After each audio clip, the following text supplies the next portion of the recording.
Hello and a very warm welcome to this this is a special coverage of the Commonwealth Games, and we'll get the news out of the way before we get to talking about what went wrong with the team selection when it came to India's team event in badminton at the Commonwealth Games. But first, the good news from weightlifting: another medal has been added to India's tally when it comes to weightlifting. Lovepreet Singh, he has won a bronze in 109 kilogram category, and with that now India's total medals tally has gone to 14 with 5 golds, 5 silvers and 4 bronzes. So that's the news from weightlifting. Also, a couple of more medals have been confirmed. So Tulika Mann, she has a medal, she's short of a medal in judo. She's reached the finals where she will be, in fact, she beat New Zealand's Sydney Andrew in the semi-finals and now is in the finals. Also, there is a medal confirmed in boxing where Neetu Gangas, she has in fact beaten her opponent from Northern Ireland and now has gone through to the semi-finals, which means she's short of another medal. So this is good news from boxing, as well as another one in boxing is Mohammad Husamuddin, who beat Namibian Try Again Ndebelo in the 51 kilogram category, and now he's also short of a medal. So that's good news coming from boxing, Sandeep. Just before we get to talking about what the background is asking the question, a quick one on boxing as well as on weightlifting. 9 medals last time around in Gold Coast. India have equaled that. How do you see that? Yeah, I mean, when you're talking of the backdrop here, I think weightlifting got it right probably in putting up so many youngsters. Lovepreet was really good. Yeah. You know, the best part is that you don't see them, you know, kind of hesitating when they come on to pick up a lift, which is fantastic because a lot of times you see weightlifters do that.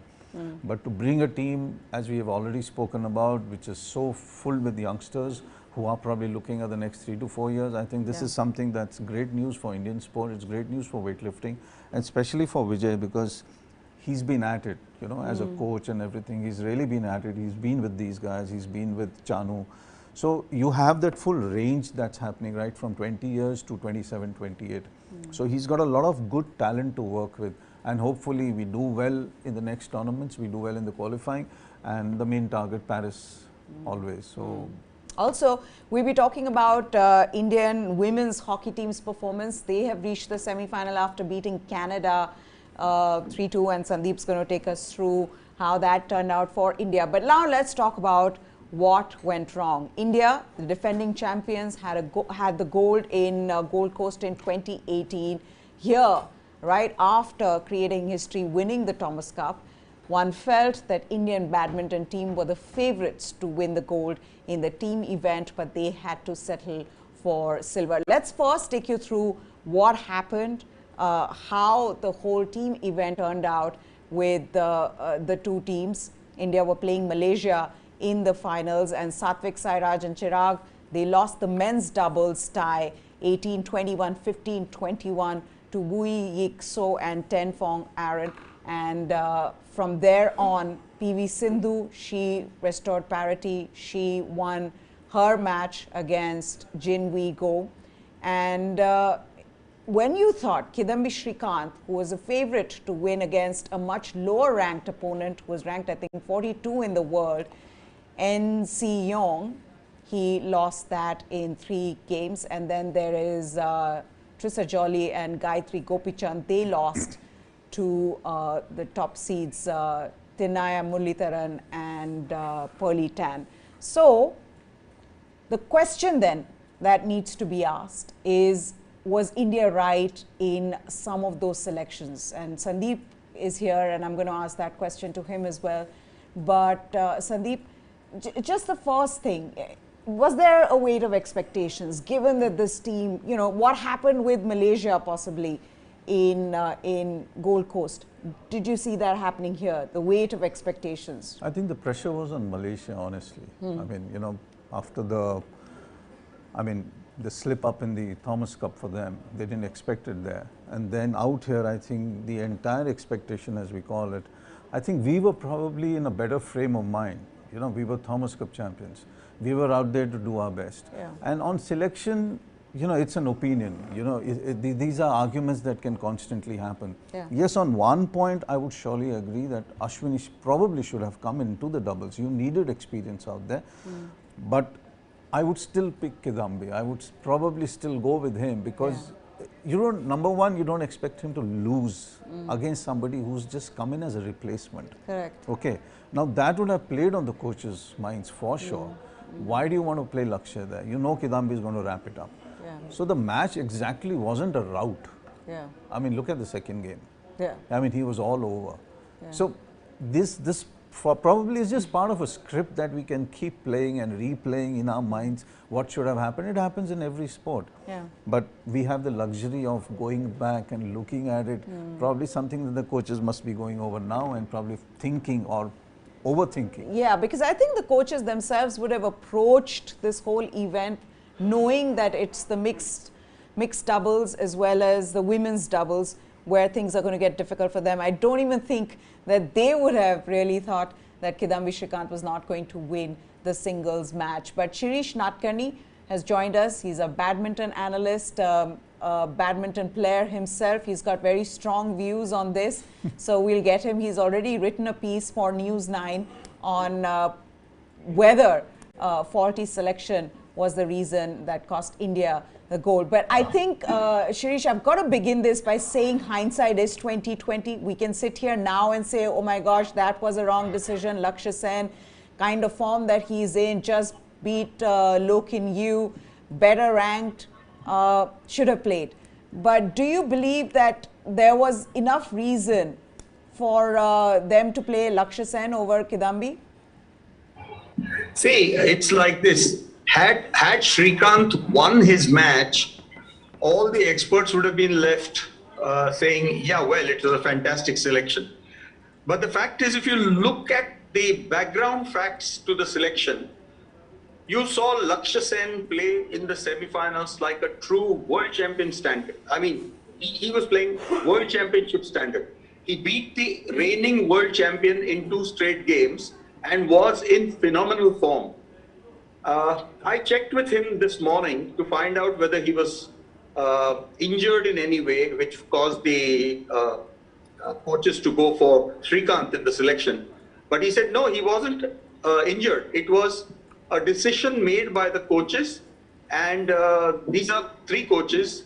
There is Arun Vishnu, there is Matthias Bo, and there is Mohammad Siadat. And they form a committee, they talk to the players, and then they make a decision. Now see, it's like this. Shrikant was runner-up in the last World Championships, silver medalist. And Lakshya was bronze medalist. In fact, Shrikant beat Lakshya in the semi-finals to go forward into the final. So Shrikant had, what shall we say, he had performance on his side. However, you always go for the performance on the day, and on the day before the finals, Lakshya Sen had played extremely well to beat the reigning world champion from Singapore, Loh Kin Yew. I thought he should have got the nod ahead of Shrikant. They thought, perhaps the coaches thought, that the experience of Shrikant, who's 7 years older than Ing Se Yong of Malaysia, they thought the experienced Shrikant would be able to get past this man. But not for nothing is Malaysian Ing Se Yong known as a very, very gritty player. Yeah. And I think it would have been a good idea to have played Lakshya on the basis of both form and the ranking that he has at the moment on the BWF ladder. He's ranked 10th compared to Shrikant's 13th. So, you know, you had 2 very strong reasons to use Lakshya Sen rather than Shrikant. The other point that I want to bring out was, in the women's doubles and the mixed doubles, they could have tried different combinations. They did select Gayatri Gopichand and Prisa Jolly for the women's doubles. That is because they were All England semi-finalists and they fared very well in the selection trials. And the top combination from the country, that is Ashwini Ponappa and Sikki Reddy, Siki was injured and didn't make the team. So Ashwini was taken for the mixed doubles. Yeah. But I thought they should have thought out of the box. See, knowing that Malaysia is extremely strong in all the three doubles, they should have thought out of the box and thrown a big surprise element at the Malaysians. Because your women's doubles was lost in any case. I must say the girls played well to make 17 and 18 points in their women's doubles match.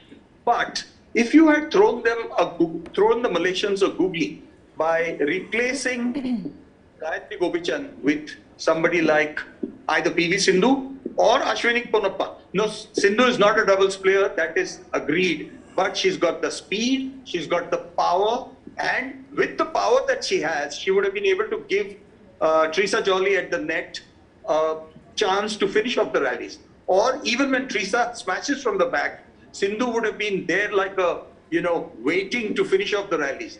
I think they could have tried this combination. They could have tried Ashwini, who was the most experienced of the doubles players among the women. They should have tried Ashwini with Teresa Jolly. Honestly, I saw the match. I thought Gayatri Gopichan did not look quite the part of an aggressive player who's going to go for a win. She was very, very, very, in my opinion, thanda. I would have preferred Teresa to have played with a really ebullient player. Okay. And, I think some of this also has to be decided. One second, Shirish. I'll come to you. 1 second. They should have thought of playing them together in the selection trials. Which is what I was coming to. Trials. Once the team was selected, in the camp for 15 days, they should have made these combinations play against each other so that each of them got comfortable playing with the designated partner. Whether it was Sindhu and Teresa, or Ashwini and Teresa, or Sindhu and Ashwini even. And if you had thrown that combination out at the Malaysians, there was some chance that we could have beaten Pearly Tan and Timaya. I think though the conversation had to be around your singles games, because you knew that mixed doubles and women's doubles was going to be always difficult for you. And with your doubles, men's doubles as well, one of the reasons why India won that Thomas Cup final, Shirish, was because your men's doubles beat Ehsan and Sulavayo, and they were better ranked, higher ranked, but they beat them. Here, they couldn't manage that. The other thing being, even with Srikanth, I'm just going to, put that point of view across as well as to why coaches must have gone for him. You're talking about experience, and you're saying that because Srikanth has the experience, they've put him in. But you're also saying that Lakshya is a better player. Similarly, I mean, you see the way you're talking about Ashwini Ponappa having the experience and why she should have been put in. So I'm saying in one of those things, you're saying experience was needed, and the other you're saying it's really, the informed player. Absolutely. One is that.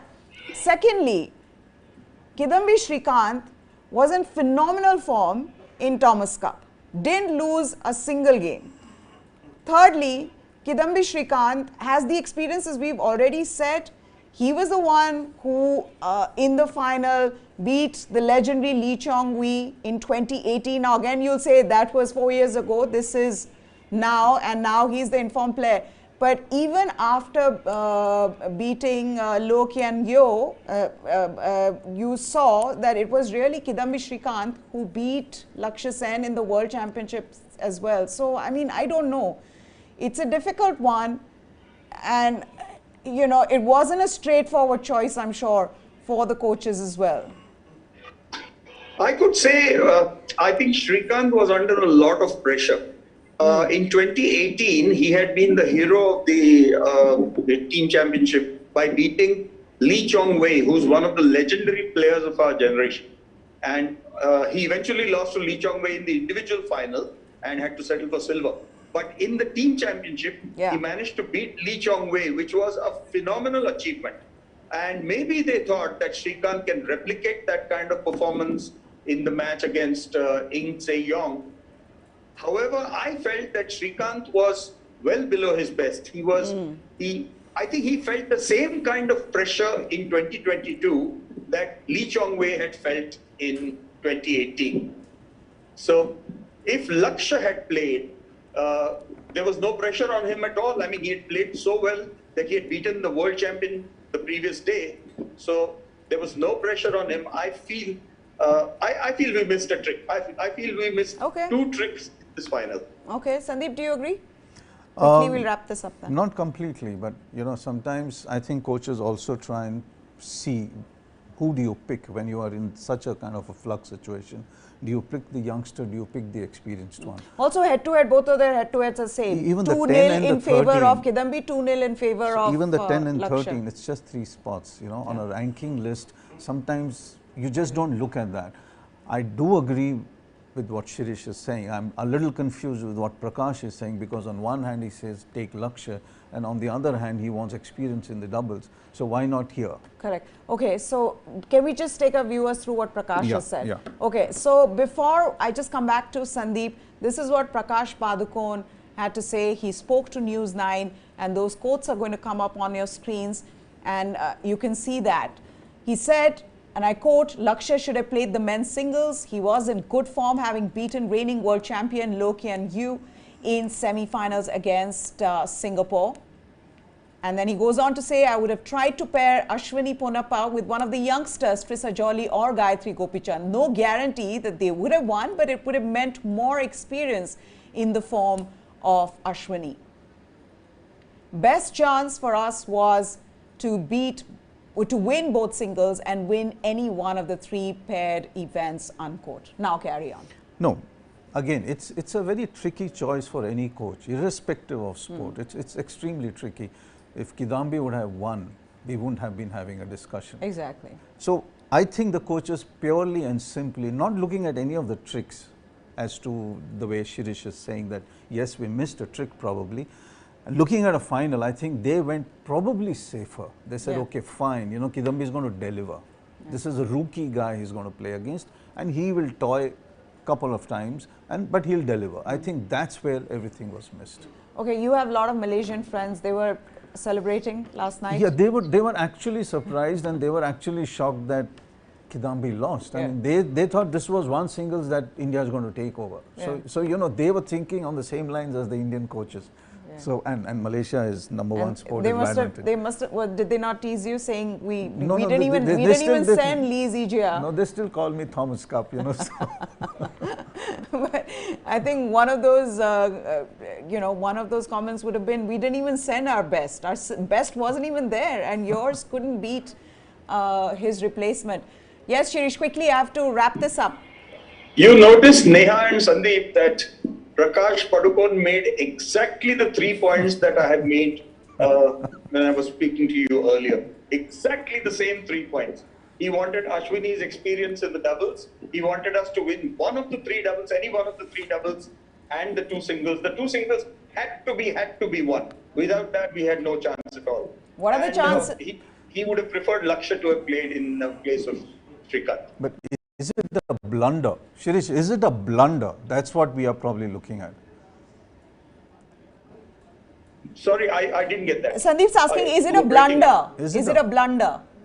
He's asking you if it's a blunder. No, Okay, maybe you'll hear this then. Did you have a chat with Prakash Padukone? Were you both exchanging notes? Was I taking notes when I was watching the matches? No, I'm saying, were you exchanging notes with Prakash Padukone? Never mind. It's hopeless. You're coming across in little bits and spurts. Never mind. Anything at all. Never mind. But we're completely out of time, gentlemen. I also have to discuss hockey right now. So, Shirish, anyway, you can't hear us. So, we'll let you go. But you made your point, and that point was well made.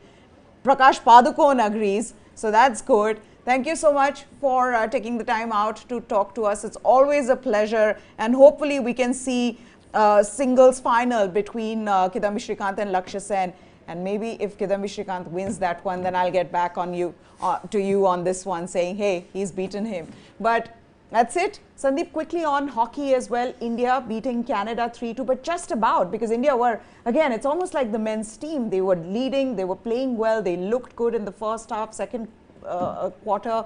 But then third quarter, Canada equalized. I think if you really look at the way the turnovers have been done, India was moving much more offensive in the fourth quarter, which is what most teams do. And for India, it was a desperate move because they needed this win to be in the semi-finals, irrespective that they're going to be number 2 in the pool and going to play Australia, which is a massively tough opposition right now. But the first step, enter the semis and then think about the match. So in total, a victory is good for them. It'll probably lift them now, and maybe we can have a close game, though I still feel Australia is 70-30 up in this game, you know, irrespective. So okay. Now, there is a lot of action coming up tonight as well. The two bouts that I'm looking forward to are, of course, our world champion, Nikhat Zareen. She is going to be in action tonight, as well as Olympic bronze medalist Lavlina Borgohain as well. All of this is after 11 p.m. So, yeah, that's what I'm looking forward to. Also, Tejaswin Shankar, he's going to be in action in the high jump finals. So, we'll get you all the latest from Commonwealth Games, from the Indians, and you know, their performances. We'll get you the analysis, and Sandeep's going to be here with us, and we'll get you the other athletes as well. News 9 Sports is what you need to subscribe to get the latest from the Commonwealth Games, as well as everything else from the sporting world as well. That's it from both of us. Goodbye. Thanks for watching.